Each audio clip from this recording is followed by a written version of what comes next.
following announcement has been paid for by the WZWA network.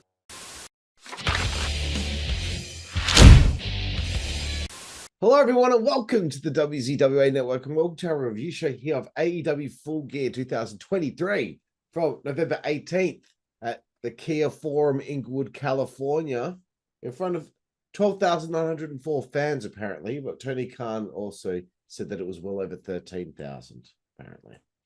I'm California. This is Juicy Boy. Hey, how are you going, my friend? Oh, there we go. Hang on. Camera's in a weird spot today. Yep. There we go. How you doing? Everything's cool. How you doing, bro? I'm fucking good. Oh, yeah? Yeah, man. Yeah, but you know what wasn't good? Full Gear 2023. Okay? Full Gear 2023 wasn't good. I don't care. All right? You know, all the AEW, all the people that love AEW, they're going to disagree with us anyway. So, whatever.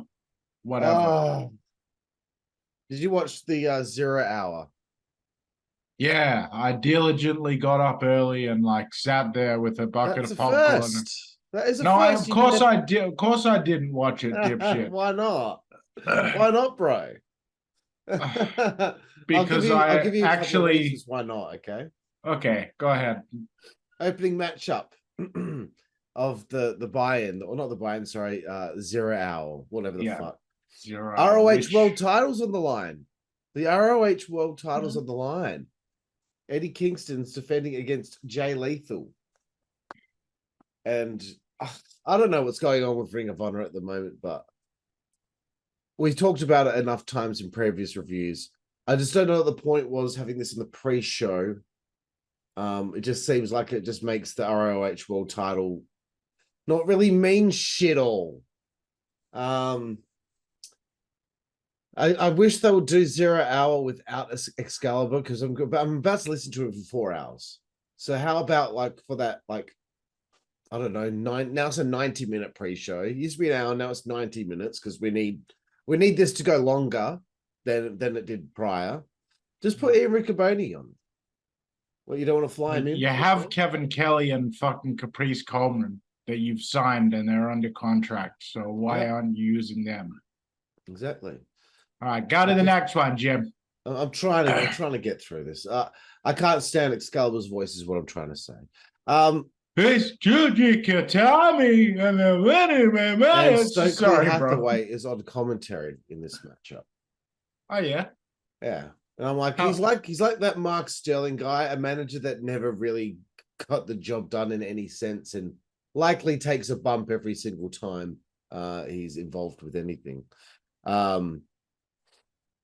Again, I don't know what the point of Ring of Honor is. Blending the rosters again just adds way too many titles. Like, technically, there's 2 trios titles now because you got ROH and AEW. Fuck me. Nigel McGuinness, I'll give him props. He does a great job trying to come up with a good reason for the match to happen, but it's really shit reasoning. Oh, Jay Lethal thinks it's embarrassing that Homicide's the Ring of Honor, not Homicide. Eddie Kingston's the Ring of Honor World Champion. What? Fuck off. Just reaching there, bro.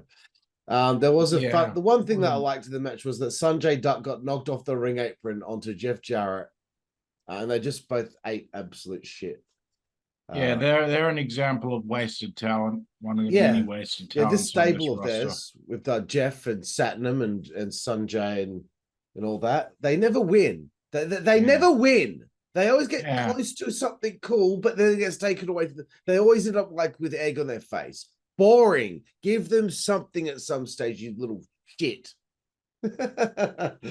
Ortiz came out for whatever reason and grabbed Jeff Jarrett's guitar, hit Sonjay Dutt with it, and then Kingston retained the title. Cool.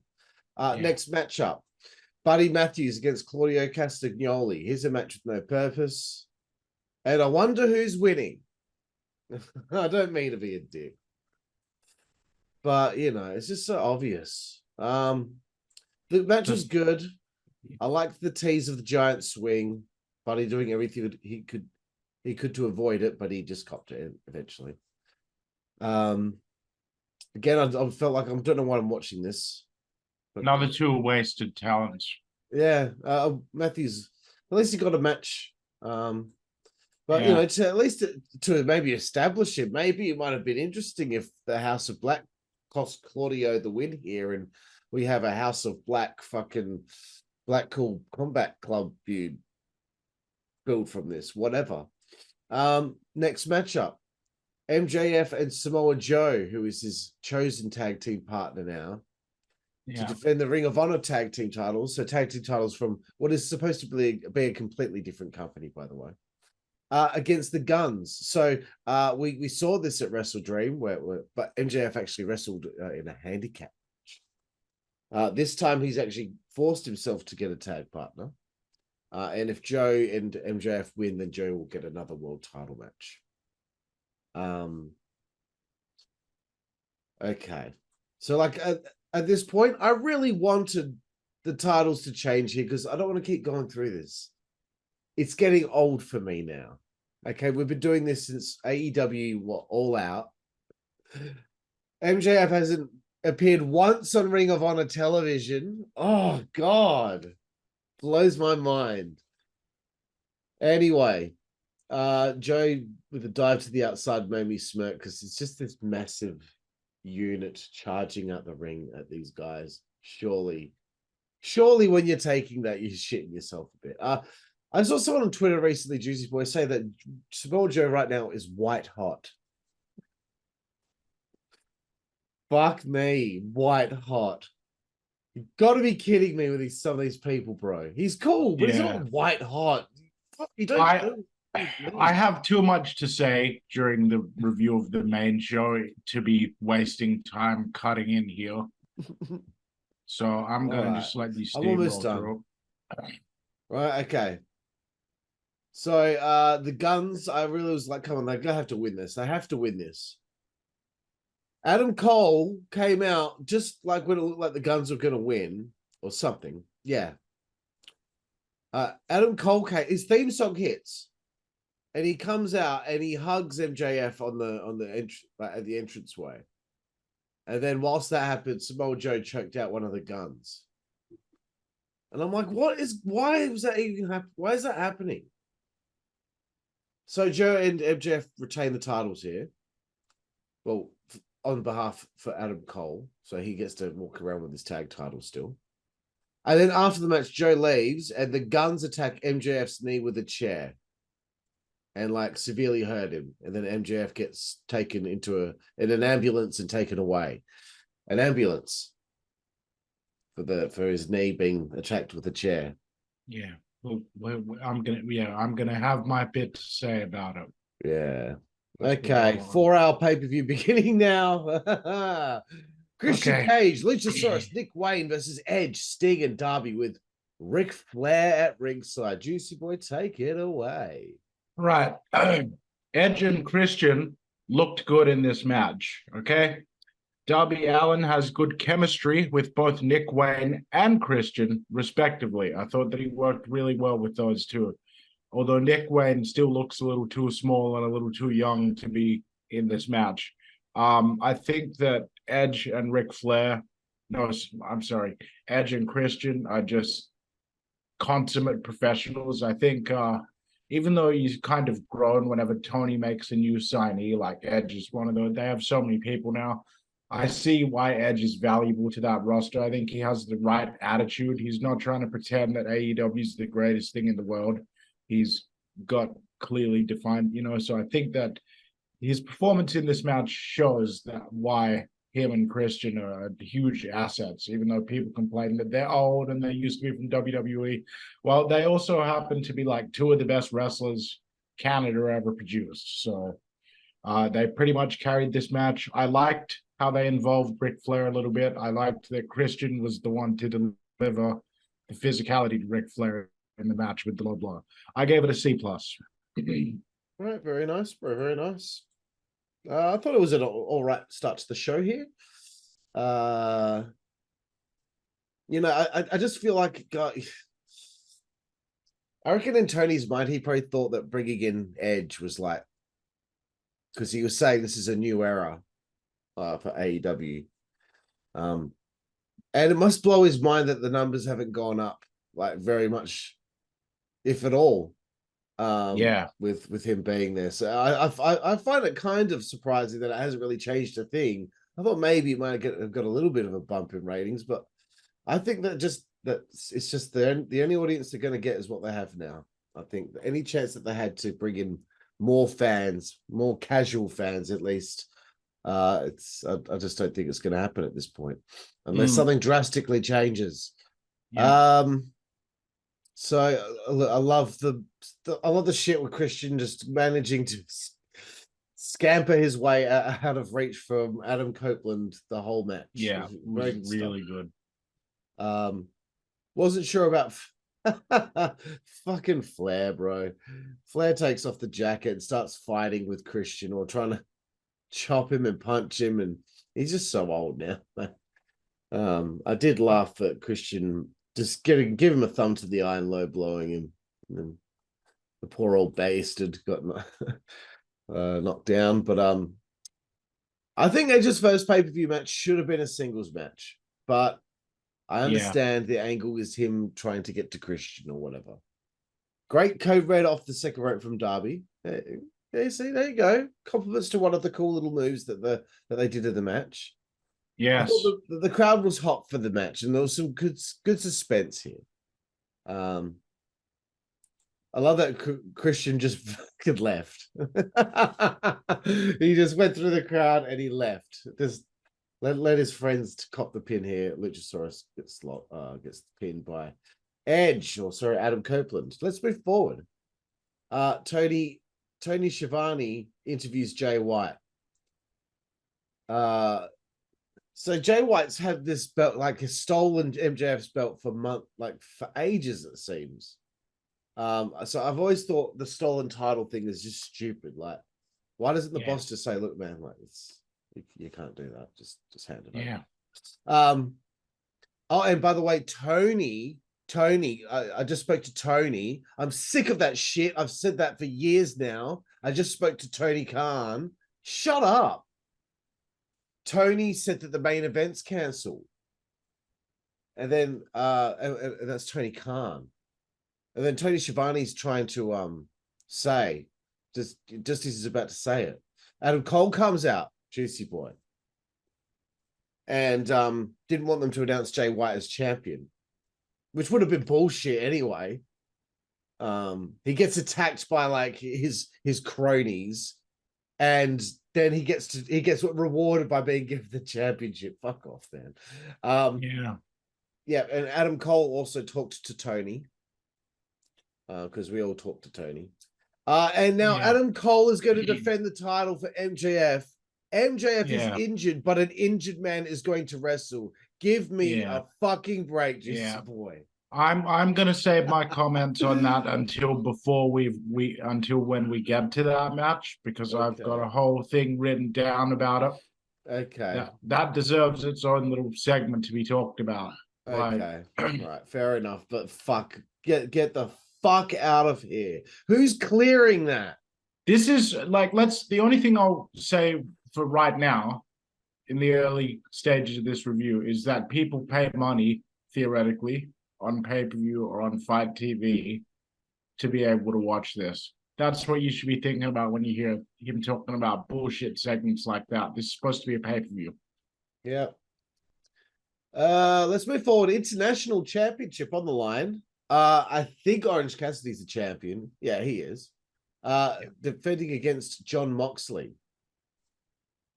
It's your go. Is it? Okay. I didn't really write a lot here because look at that note. I could really care less. That is such a bad attitude. I don't want to see John Moxley versus Orange Cassidy. I'm sorry. There's just nothing about that appeals to me whatsoever fucking ever. Are the Blackpool Combat Club heels or not? I don't know. I don't get it.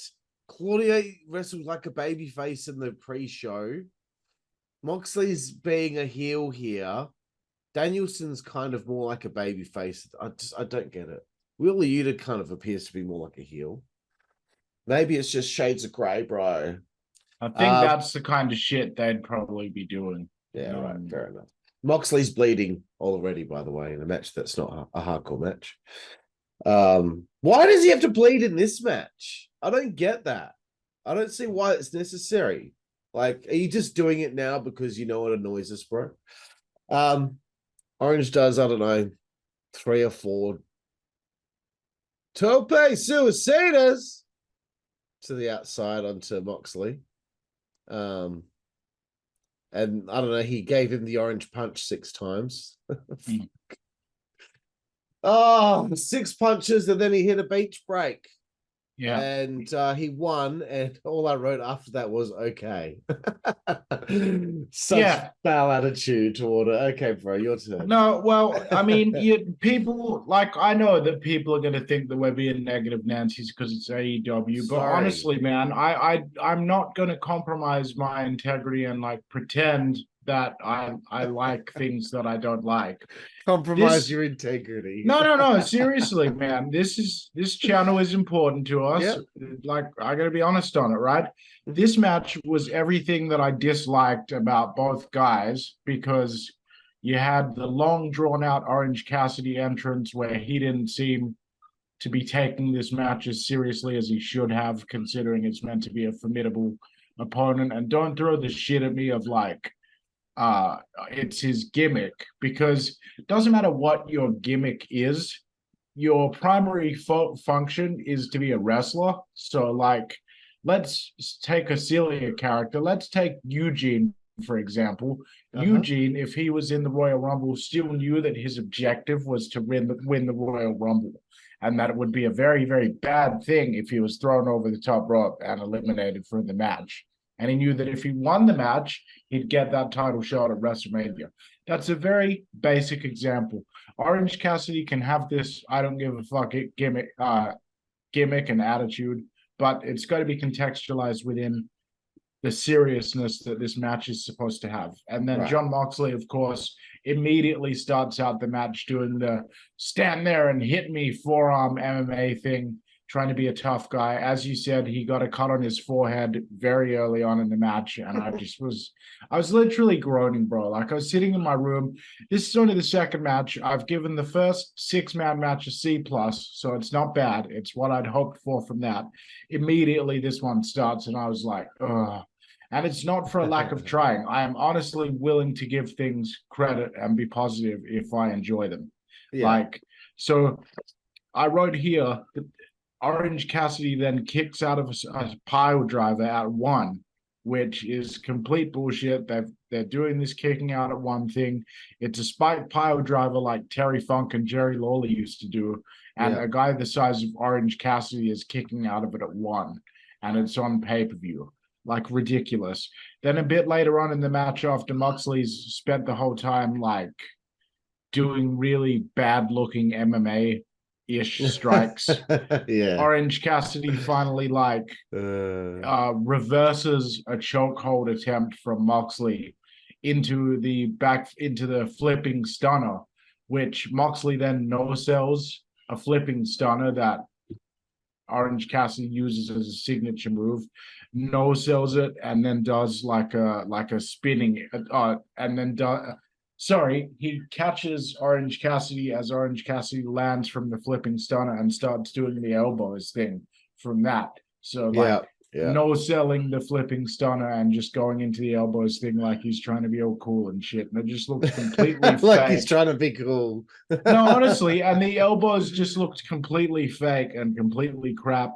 Moxley requiring 6 punches, Superman punches, and a beach breaker to lose is complete bullshit. I don't give a fuck about this championship. I don't give a fuck about this match.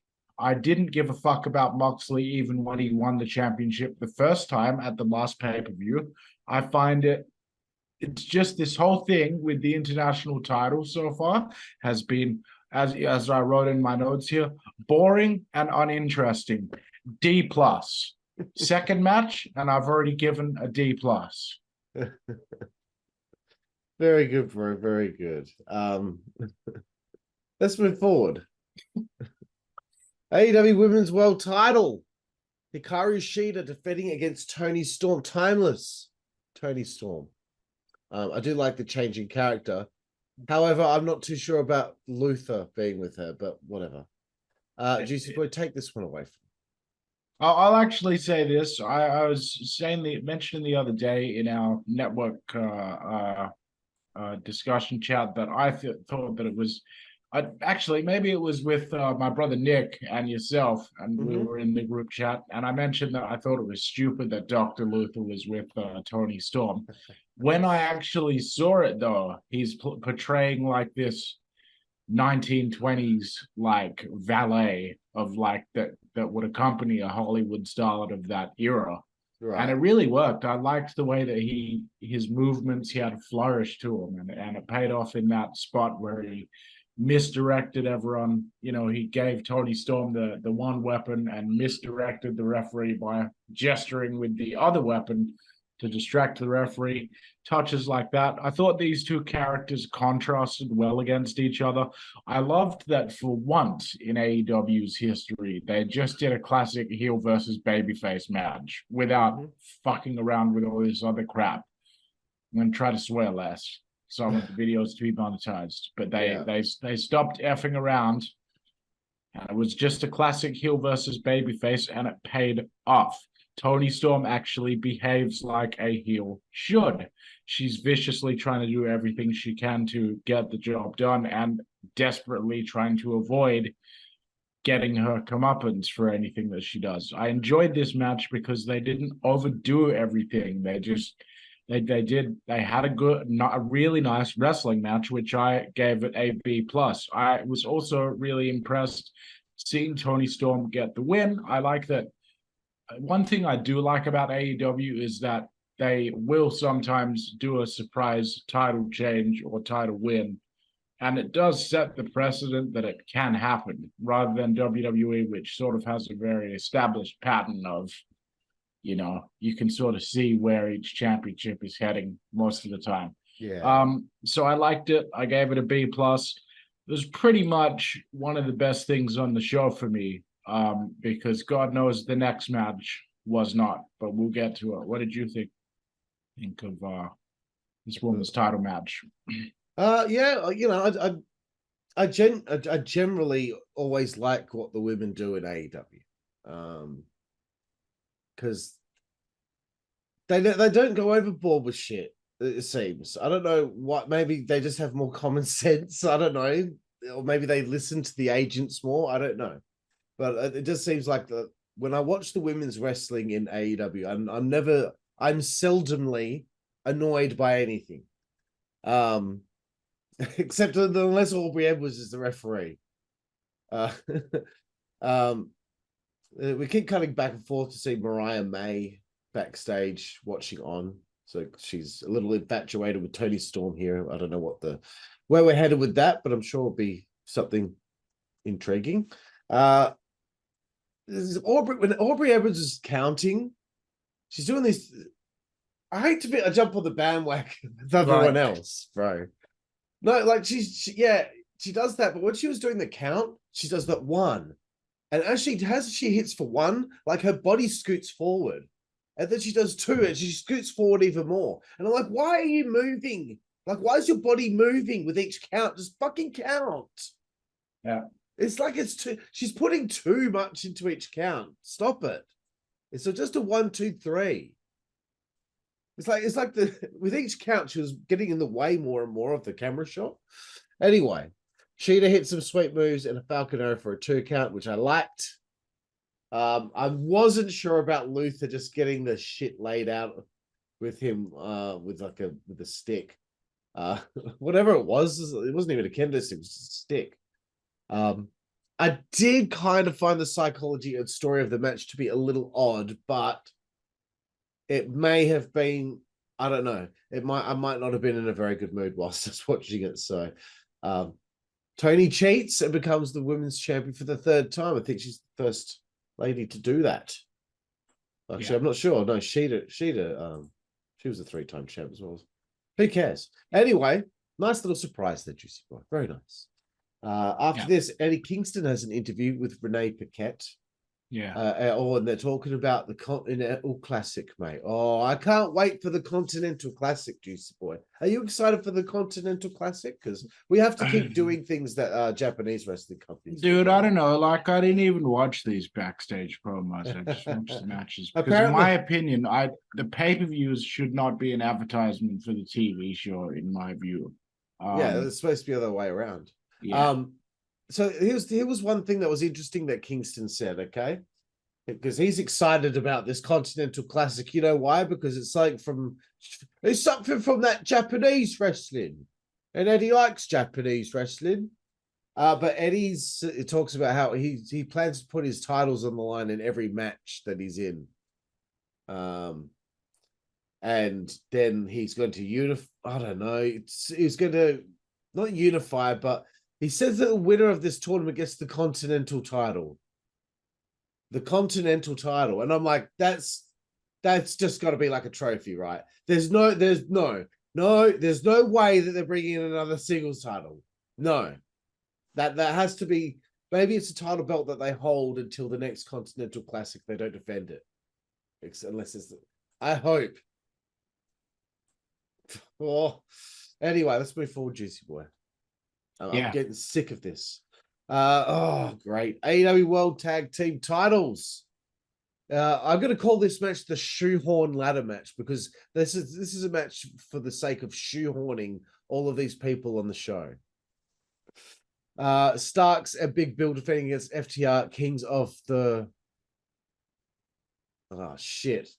No, it's not Kings. Isn't it Knights of the Black Throne? Kings of the Black Throne. Wow. Yeah, I think that's what it is. And Rush and Dralistico. Yeah, no, who cares? Rush and Dralistico. So I didn't know this was a ladder match until it started happening. I'm like, oh. Yeah, every other review I've seen is giving it high marks to it. Like, good for them. Good for those fucking dickheads who, like, you're just so happy watching the same thing over and over again. How many times do you have to watch these fucking ladder matches? These multi-man ladder matches? I'm so over it. You're shoehorning cunts on the show, mate. Yeah. Okay, you want some cold hard facts? Here we go. Rush and Dralistico before they got the title shot, they've had one match as a tag team. In their whole career, one match as a tag team. Kings of the Black Throne haven't wrestled in 3 fucking months on television. Somehow they get a fucking title shot. I'm going to stop swearing. FTR, okay, they were the former champions. Okay, I could buy that. But why are we throwing these other teams in there for? For what? What reason? Yeah. It's sorry, but for a company that was so big on your rankings and wins meaning things, they sure don't seem to fucking mean shit for a title match when you've already got a tag team who at the last pay-per-view became #1 contenders. Oh, but no, they're busy putting their #1 contendership on the line in a match which we'll get to that. We'll get to how that makes no fucking sense. I would keep swearing. I'm still doing it. So when Big Bill and Brody King are fighting, every time they hit each other, the fans chant the word beef.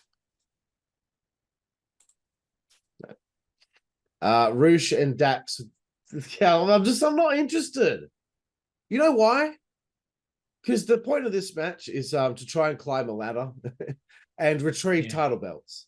Yeah. And seldomly am I seeing anybody seem to give a shit about doing that. Yeah. Malakai Black again for I don't know how many pay-per-views in a row. I'm going to say again, he has been wasted beyond belief. I did like the pile driver onto the ladder. That was cool. But again, they were just doing spots. They're just doing spots. Nobody's trying to win. And I'm sure all the other people out there that like to review AEW as well or do reviews of AEW and they say this match was great. Oh, this show was great. Blah, blah, blah. Like, good for you, dickhead. Like, I'm really happy for you that you can sit there and enjoy this. Because for me, I've seen it 1,000,001 times. All I see is dangerous stuff happening. Or what do you know? Starks and Bill retain.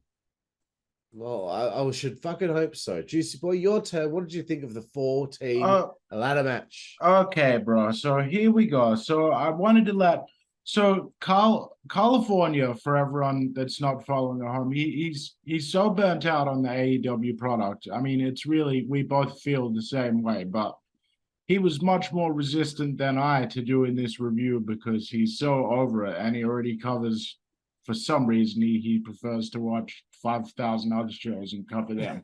But anyways, so far on this show, just to quickly recap, opening match I gave a C+. Yeah, that's all right.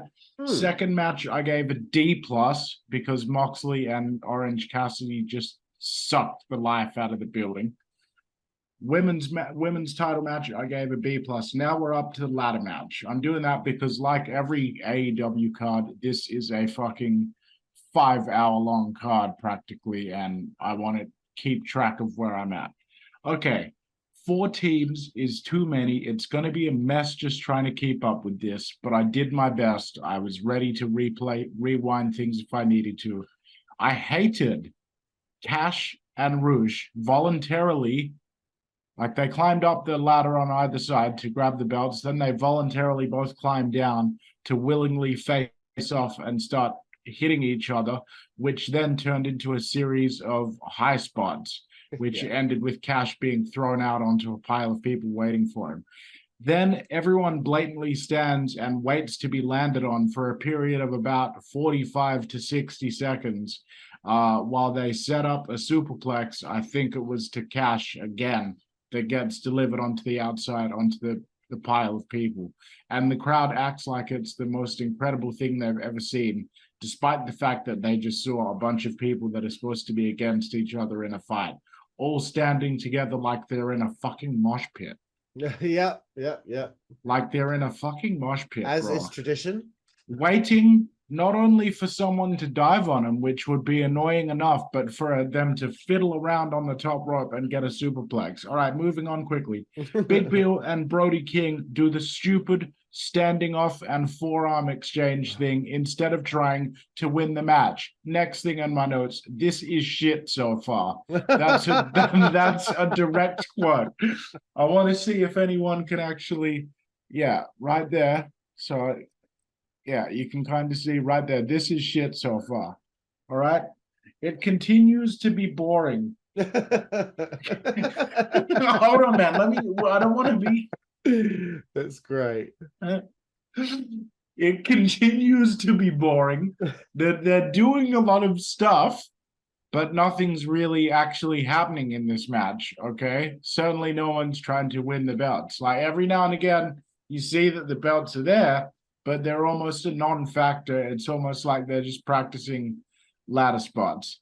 Yep. Really lame dive by Brody King that looked really telegraphed and like wasn't worthy of the massive build-up that they tried to give it. Mm-hmm. I enjoyed the 2 back body drops, one to Dax and the other one, I think, to Brody King again onto the ladder in the corner. Oh, no, sorry. The second one wasn't to Brody King.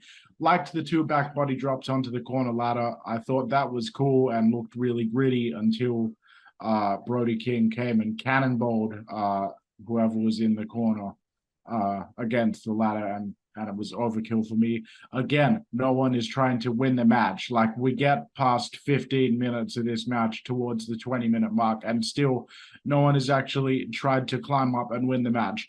I wrote down here, and I want everyone to take note of this, right? The Ring of Honor Tag Team Championships are currently being treated more important than the championships of the main company. The main tag team titles, the AEW World Tag Team Championships, are being treated with less respect, and there's less attention being paid to the booking surrounding them than the tag team championships of a secondary promotion in which one guy's injured and can't defend him and the other one's never even appeared on the TV show. Right, thank you. Let's move on.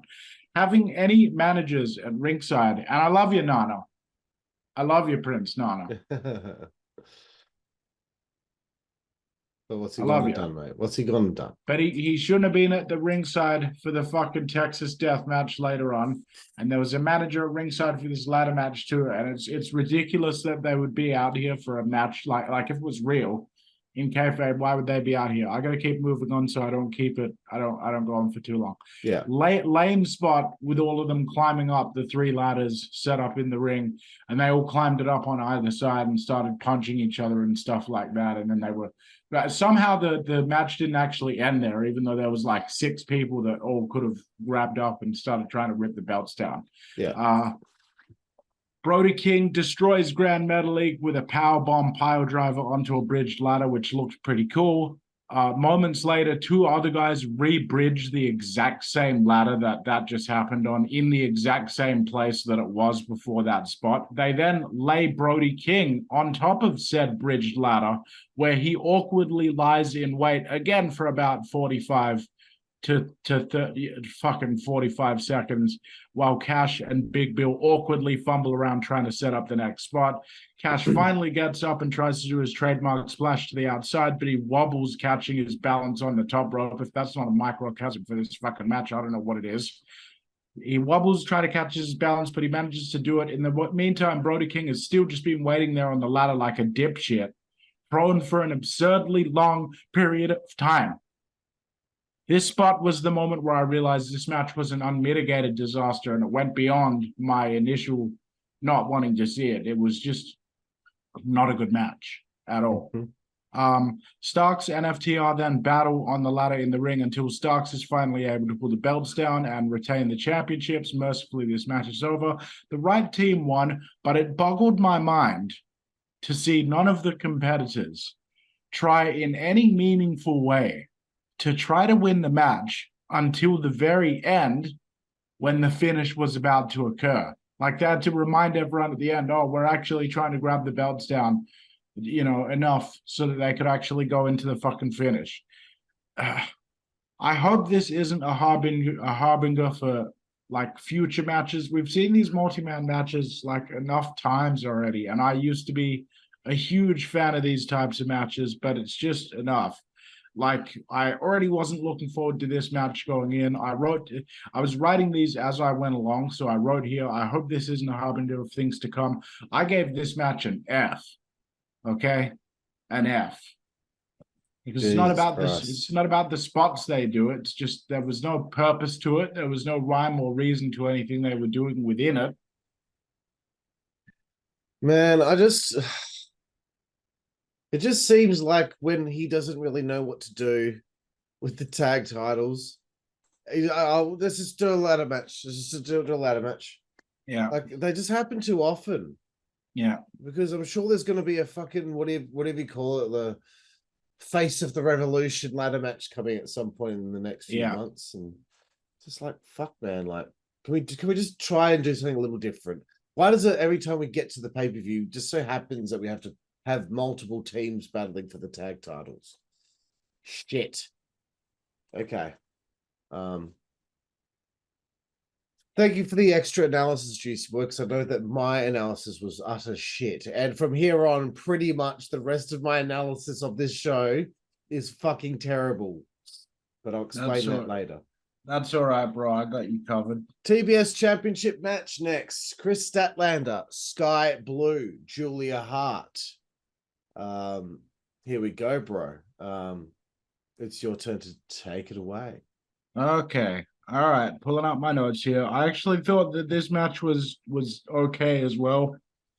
Once again, I wrote here, I don't see the point in this being a triple threat match. Like, they had Sky Blue beat Red. Okay. There's already another thing to talk about, right? I just want everyone to know, right? So Sky Blue, in order to get this shot at the TBS championship here, had to beat Red Velvet in a match on the previous episode of TV in order to earn that shot. Well, that would be a fine little piece of booking if Red Velvet wasn't just returning after a massive hiatus. And they just did a little promo teaser saying she was coming back, and she's been like, oh, I'm ready to come back. And then you have her lose. She doesn't even get in the triple threat, which, like Sky Blue didn't even win the triple threat. So you could have just had Red Velvet at least get through to the triple threat, and do something with someone that's just come back. It wouldn't have harmed Sky Blue. She's already got it going on with her ass and everything like that. Okay.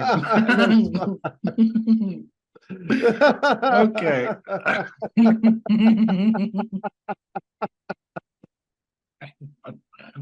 Oh, fuck. All right. Okay. Continuing on with my notes here. Right. Okay, this is in a bad spot in the card because I'm in a bad mood coming out of that match. Next note, Sky Blue is hot. It's terrible, isn't it? No, but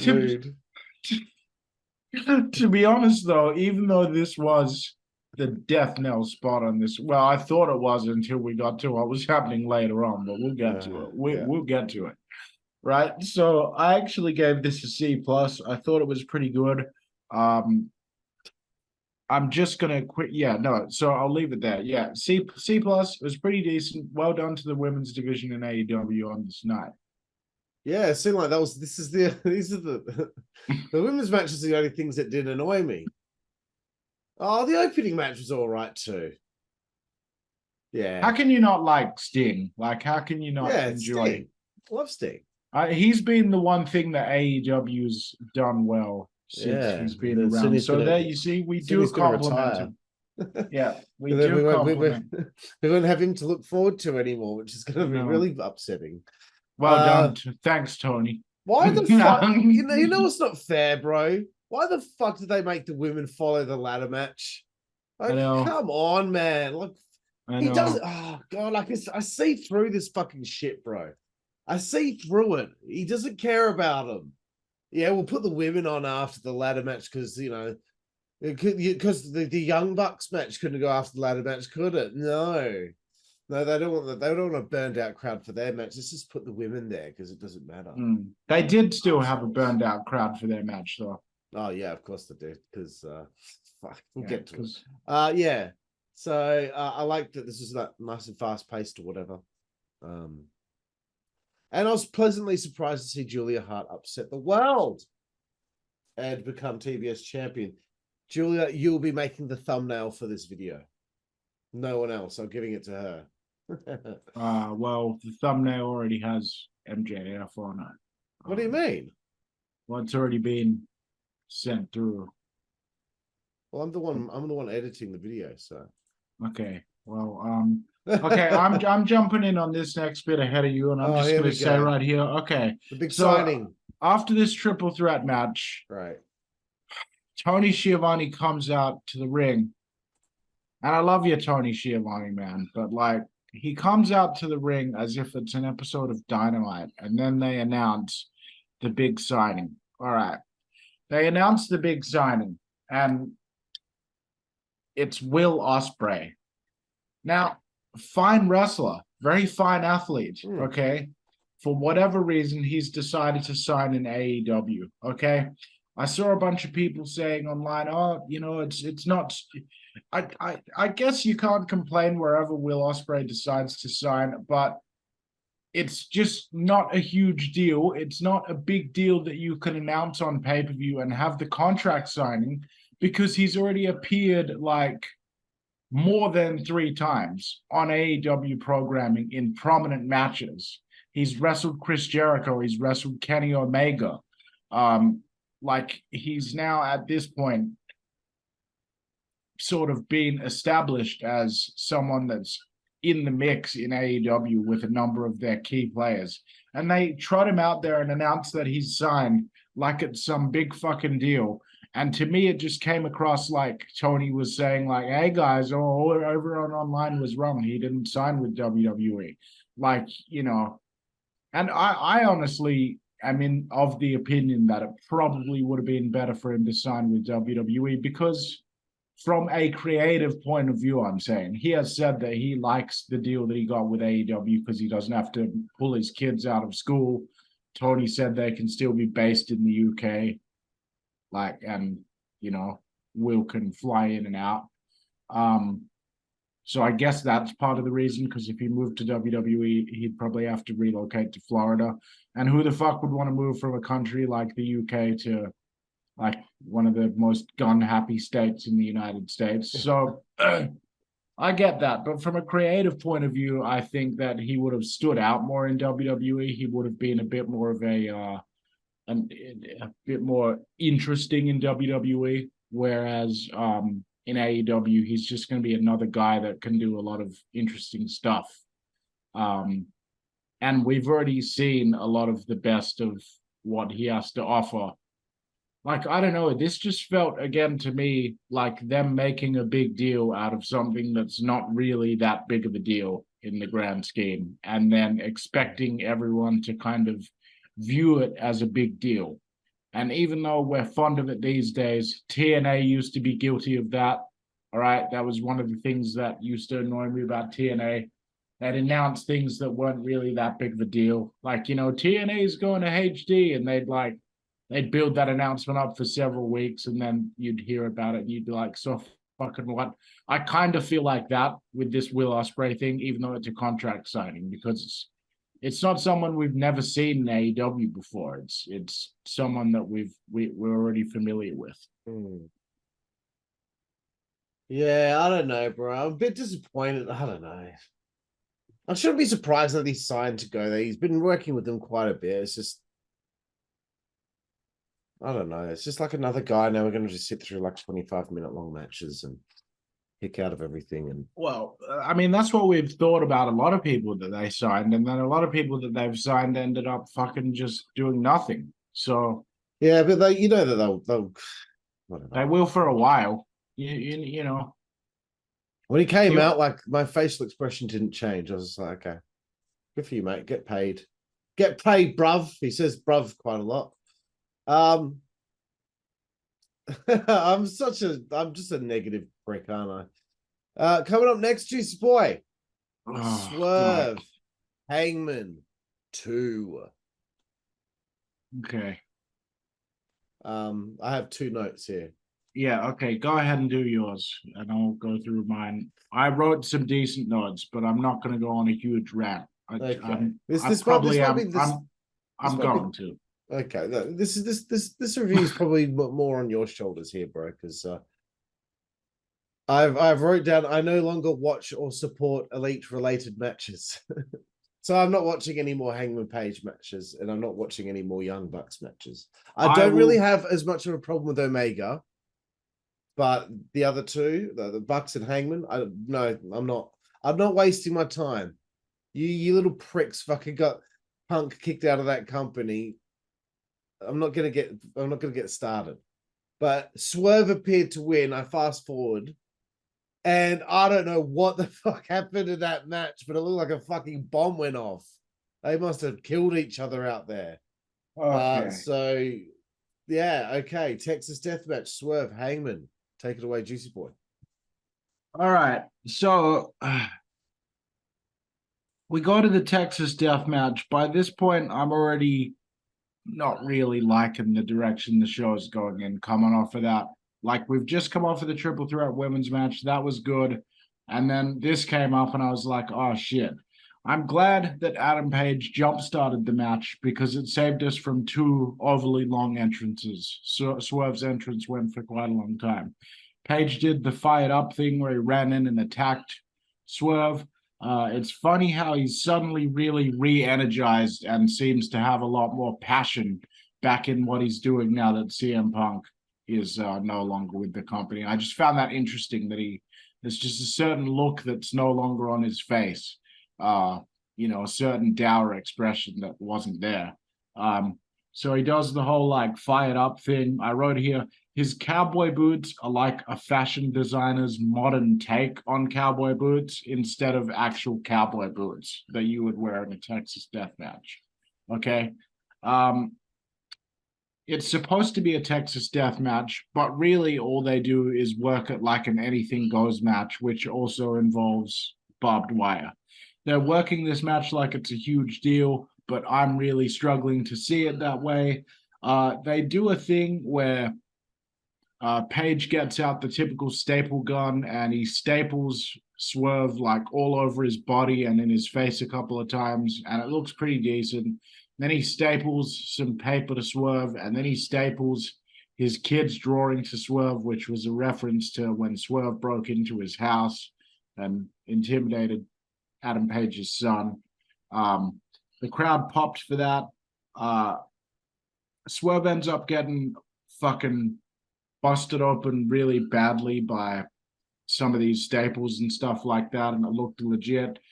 He ends up bleeding a gusher. He's got the crimson mask, and he's kind of on his hands and knees or on his side, and his head's dripping blood onto the mat, and then Adam Page lays underneath the dripping blood of Isaiah Cassidy and opens his mouth and starts drinking Isaiah Cassidy's blood. And it's like it's a fountain, like it was really gross. That's gross. And this is still in like the first 5 minutes of the match, by the way. Fuck. So this went on forever. So the thing with the staples continued going on. Page used the staple gun a couple more times, and then Isaiah Cassidy used it on him. They did a thing where they used the duct tape and someone got taped together. It didn't really work out well. The crowd was acting hell into it and constantly doing chants. We got a "This is awesome." We got a "Fight forever." We got a fucking chants for both guys. We got the "Booyah." We got the "We want fire" chant. All kinds of shit. At one point, someone brings out a cinder block. There is a spot where Adam Page gets Death Valley driven onto the cinder block, which is on the apron, and it looks pretty cool because the cinder block doesn't break, but I still just didn't give a shit. Then at a different point, Swerve gets pile driven by Hangman Page while they're standing on top of the guardrail. So like they land on the top part of it, which took a lot of balance and was probably the only thing that interested me in the match because I'd never seen it before, and it was well done and safely done. So I wrote next, "This is so fucking boring." The next note, "I can tell the diehard fans think they're watching a classic, and it's making me dislike this more." Adam Page did his no-look moonsault while holding a chair wrapped in barbed wire, but because he knew he had to get the moonsault done quickly if he didn't want to fuck it up while holding the chair, it actually forced him to do it at a reasonable speed, and thus it looked really good. So that looked pretty decent. All of a sudden, I'm reminded that this match has last man standing rules where the person's got to be down for a 10 count because suddenly they start caring about it in the late stages. This is going on for way too long.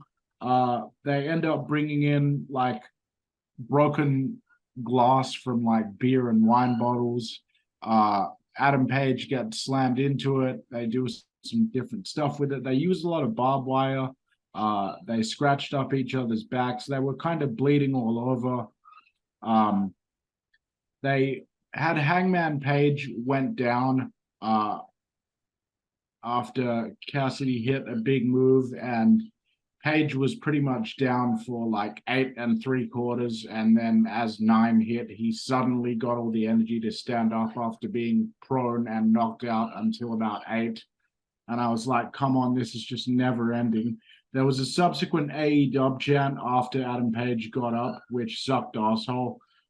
Then they started chanting "Fight Forever," and I wrote, "No, don't fight forever. How about the crowd shuts up forever?" Complete overkill by the time we get to the buckshot lariat. So then Adam Page wraps barbed wire around his arm and hits a buckshot lariat to Isaiah Cassidy, right? You'd think then that would be the match would be over right there. Yeah. Either after that.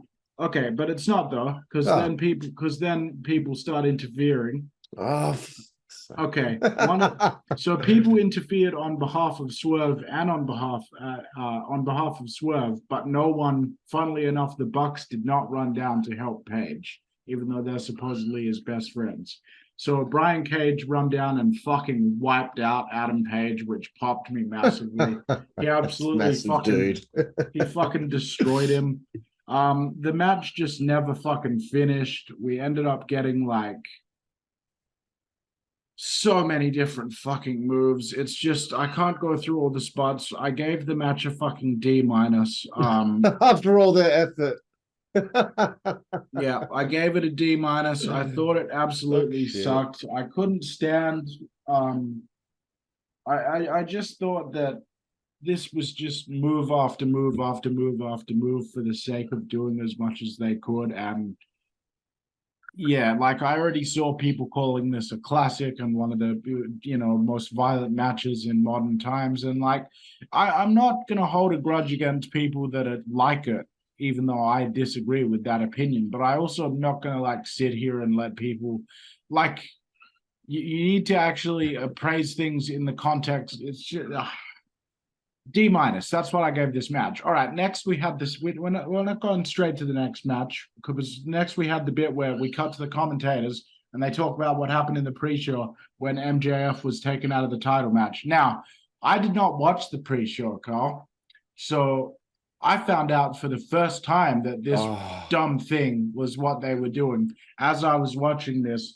Here are my notes that I wrote as this was playing while I'm typing this. MJF has been taken out of the title match main event. Are you fucking crazy? Are you fucking crazy? Are you fucking crazy? I didn't watch the pre-show. My presumption is that most average fans didn't watch it.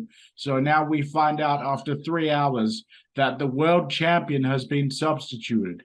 This is why people hate AEW. Most sensible wrestling fans already think it's ridiculous that the world champion is worrying about a minor league promotions tag titles, especially in case he got hurt and couldn't defend the world championship. But you mean to tell me that... okay, this right here I think is actually a good point, and it's not just me being negative here. Like, you mean to tell me that Tony Khan deliberately booked his own world champion to get injured in a preliminary match only to be replaced with Adam Cole, who wasn't able to compete in an earlier defense of the ROH tag team titles, of which he is a holder, and MJF got injured while defending these titles with a substitute partner because Adam Cole is too injured to compete, only for the world champion to then get taken out and be replaced by the very person that wasn't able to help him defend his ROH tag team championships. This is so fucking stupid. People pay money for these pay-per-views. This is what's happened. I can't believe this is what they're doing. Like, that's what I wrote at this point. And then I wrote, now, yay, we have the Golden Jets versus the Bucks. Whoop-de-doo. Okay?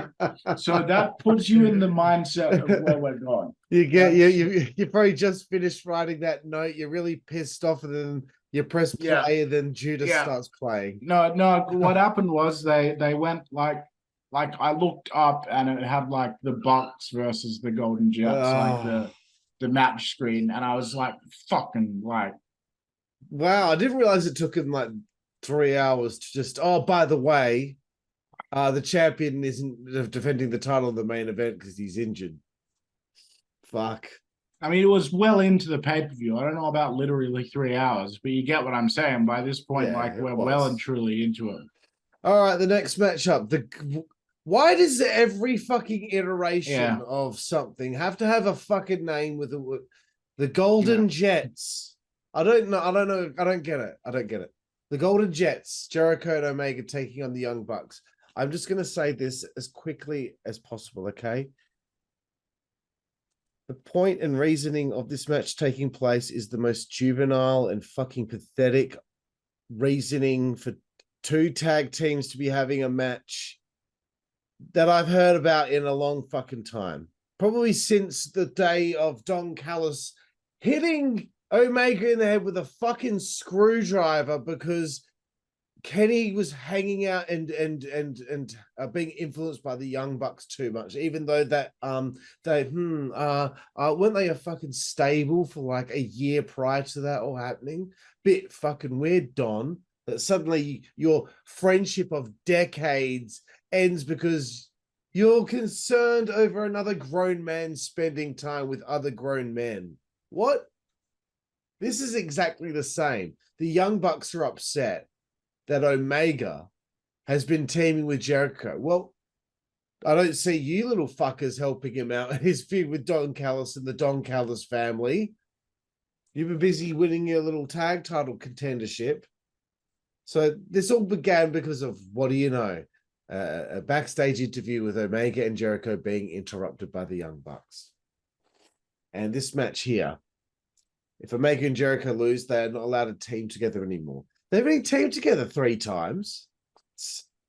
Yeah. How insecure and how fucking immature do the Young Bucks as characters have to be to have such a problem with this, that no, you can't team with anyone but us because you're our friend. Like, these are grown men here we're talking about. These are grown men. Not even Jericho.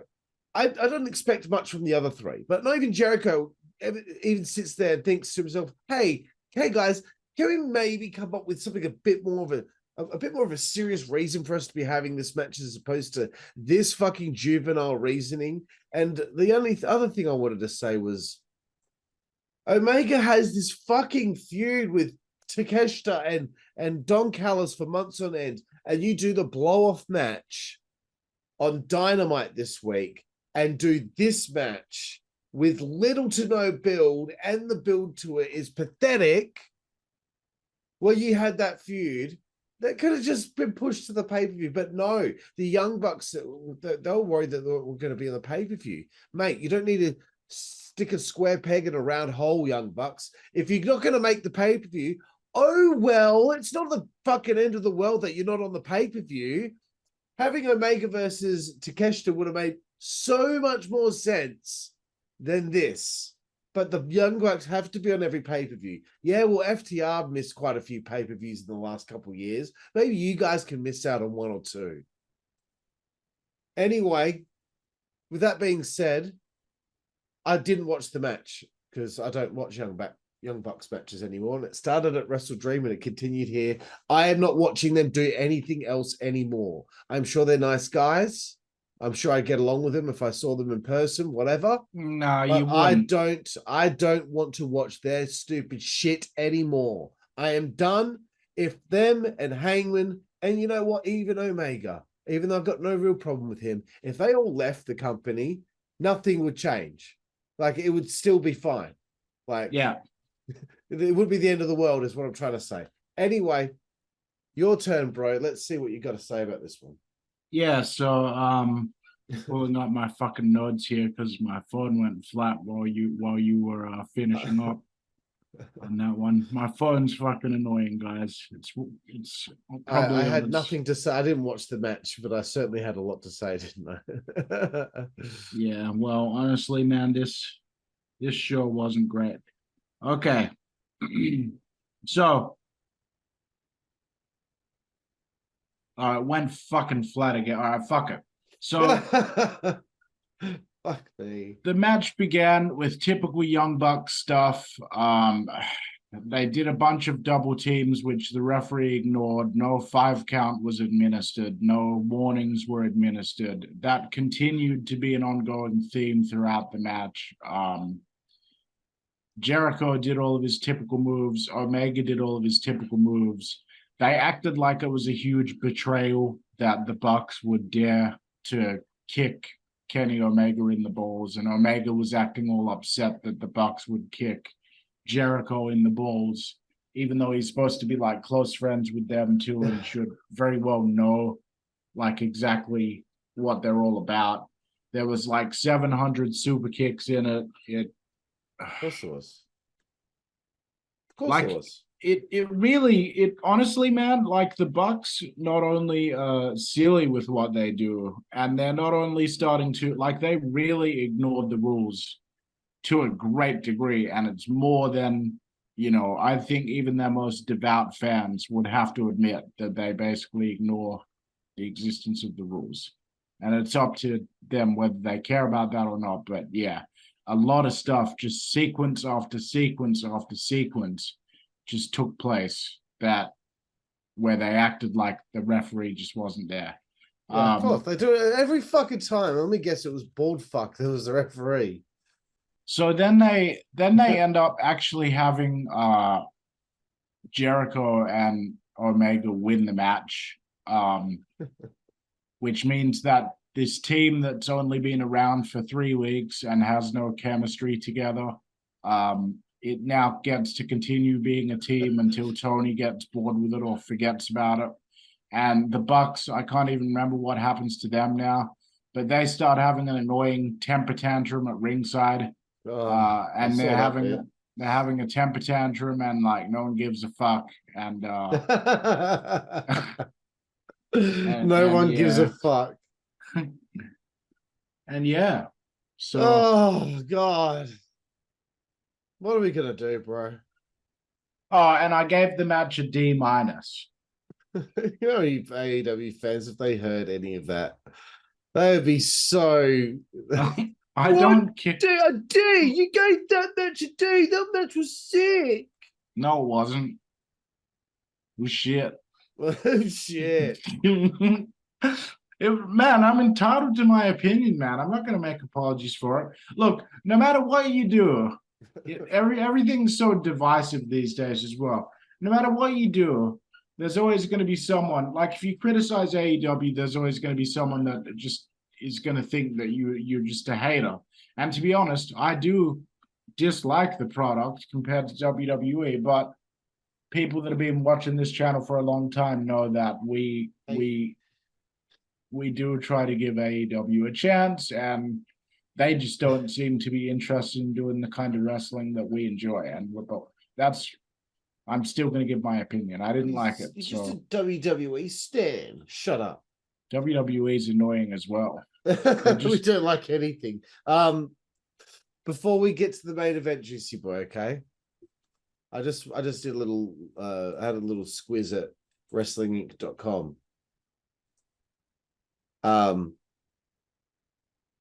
So that Continental well, Continental Cup or whatever it is. Yeah. The winner will unify the Ring of Honor World title and the New Japan Strong Openweight title to create the new Continental Championship. So does that mean Ring of Honor's gone? I don't know. Or Ring of Honor World title is gone? Is that what he means? Or is he talking about the Ring of Honor TV title? I really don't know. It's boiling hot in this room, so let's Okay, so bro. Yeah. You're having a sauna there in what do you call it? The Solomon Islands. You look like you're wearing a shirt that you would wear at the Solomon Islands. Yeah, it's sick, man. This is a fucking sweet shirt. Okay, bro. Main event. Adam Cole versus... Wait a minute. No, it's not. Okay, here we go. You know Adam Cole's not fucking wrestling the match. All right, here we go. Now, okay, I'll take it away, right? On. Okay. So the match begins. Okay.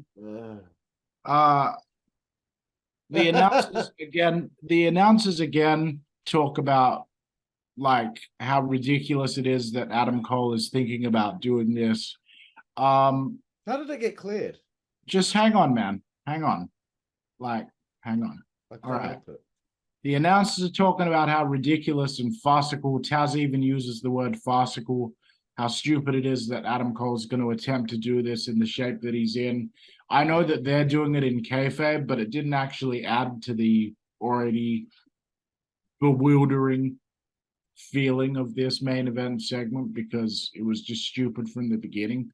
So they're talking about how ridiculous it is. Adam Cole limps out there. He doesn't even bother putting his ring gear on. He's literally got his crutches with him as he gets into the ring. He's that injured. And, they're going on commentary. Why would he put his ring gear on? It's like, it doesn't matter. So if it's going to be, okay. So my first question was, if it was going to be that much of a foregone conclusion that Adam Cole was going to get his ass kicked defending the title on MJF's behalf, then why the fuck even have Adam Cole compete in the match? Why not just have MJF, why not just not have the match? Okay, so that's the first question. But they get ready to start the match, right? So Adam Cole's in there, fucking Jay White's in there. So I wrote down in my notes here, you now have a situation where the main event of a pay-per-view that charges $50 American for people to watch it, the tag team partner of the world champion, who is on the shelf with a badly injured leg, who hasn't been able to defend his Ring of Honor tag team titles, which he holds with the AEW world champion MJF, hasn't been able to defend those championships in several months, including on this very pay-per-view because of this injury, forcing MJF to defend them on his lonesome or with a substitute partner. So that's who Adam Cole is at this point in time. He hasn't been able to compete at all in any regard, yet he's decided to, out of some weird sense of honor, substitute himself into this title match. So now you have a situation where someone who's not the AEW world champion and isn't officially cleared to wrestle and isn't signed to wrestle this match comes out to defend this championship, which would in kayfabe be a massive handicap for the challenger. And he's facing off against the challenger, who comes out wearing the championship belt around his waist as if he's the champion, because he's stolen the belt and for some reason he hasn't been told by the company to give it back or risk being fined or arrested or whatever. So if that's not confusing enough, folks, they circle around in the ring while the commentators sit there and talk, act bewildered about, oh, how's this going to work and all this crap. Jay White gets in the ring and he's kind of like a shark that smells blood in the water. He's looking forward to this. Pretty much before more than a few minutes goes by, it cuts backstage and MJF is driving the ambulance that took him out of there injured back into the arena. Like Tony Khan is trying to do one of these Stone Cold things, but what he doesn't realize is like Stone Cold would get these vehicles and they would kind of build a reason in there for him to have access to these vehicles and then use them. So, but now MJF for some reason has been allowed uninterrupted to just take a valuable hospital van that's probably needed elsewhere urgently. There's someone in life, someone's having a heart attack, but MJF's just got this ambulance and he's taking it back. So now, even though he's got an injured leg and was told he couldn't compete before, he's now decided suddenly he is going to compete. And now an army of, we're still going, folks. I know I'm going on for a while, but I really have to explain this so that it sinks in with people. So, okay. So now an army of people come out to the ramp and they're trying to reason with MJF and tell him it's too dangerous for him to compete, even though they have absolutely no problem with an even more injured tag team partner of MJF substituting in the match for him, right? So it comes down to it. MJF's going to do the match. So now he's got an injured leg and he's wrestling in a yellow singlet for his tag team with Adam Cole that's tucked into his trunks. And he's having a match with Jay White and he's selling it more like it's just a corker than a serious leg injury because he still has to wrestle the match. So Jay White obviously works on it. It creates a pretty slow-paced match. Every so often, MJF busts out something cool. He did like a running cutter where he ran and dived over the top rope and delivered a cutter to Jay White, who was standing on the apron. That was probably spot of the match for me. But it made no sense really to do the booking this way. If you're just going to have MJF wrestle the match anyway, why not just fucking have him wrestle the match? I know. Hang on, man. Fuck. Why not? Why would you, like, this is why he doesn't get that this is why people don't like the show and why they think it's stupid. Adam Cole is already injured. There's a huge storyline going on the show that only one half of the Ring of Honor Tag Team Champions is currently active and able to defend the titles. And that person also happens to be MJF, the AEW World Champion. So I guess the idea is that it's trying to show that Adam Cole is like a valiant hero and defender of MJF's, right? I heard another review about the same show. And that person said, oh, they signposted it several times. They sort of showed in that there was a few moments in this match where it looked like Adam Cole was going to turn heel on MJF. And they wanted people to think that, you know, and I was there. And people might have been thinking that he was going to turn heel. No, it's even if he had turned heel, it still wouldn't have been enough, and it still wouldn't have explained this decision to book the title match like this. And it was absolutely ridiculous. So the title match itself is getting a D+.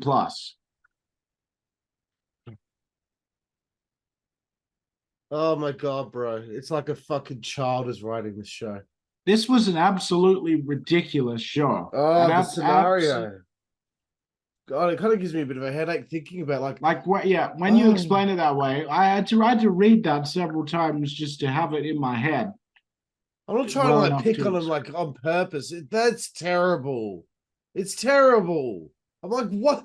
This is when MJF came back out after commandeering that ambulance, and he's limping to the ring. Agents and security are trying to stop MJF from coming out, pleading with him not to go through with it. Yet Adam Cole's in the ring with a broken fucking ankle and he's cleared to compete. No one's begging him not to get in the ring and wrestle. Yeah. That's fucking nonsense, cunt. That is nonsense. Why are people letting him? You're all adults. Cole, MJF, Jay White, I don't care. Whoever else is involved with this, you're all grown adults. Tony Khan is pitching this to you as the idea. Not even one of you, MJF at least, one of you go, hey, don't you think that's fucking moronic? Because like, he's trying to stop me from wrestling, yet you're letting the guy it'll be a PR nightmare if the guy had the. I just think that like. Oh. On an already annoying pay-per-view, because once again, let's not forget, they fired their top star in CM Punk, and now they're positioning the very people that helped get that done. They continue to position them in prominent matches. And that's fine. There's going to be people that see this that just don't like CM Punk and whatever. You're wrong, but fine.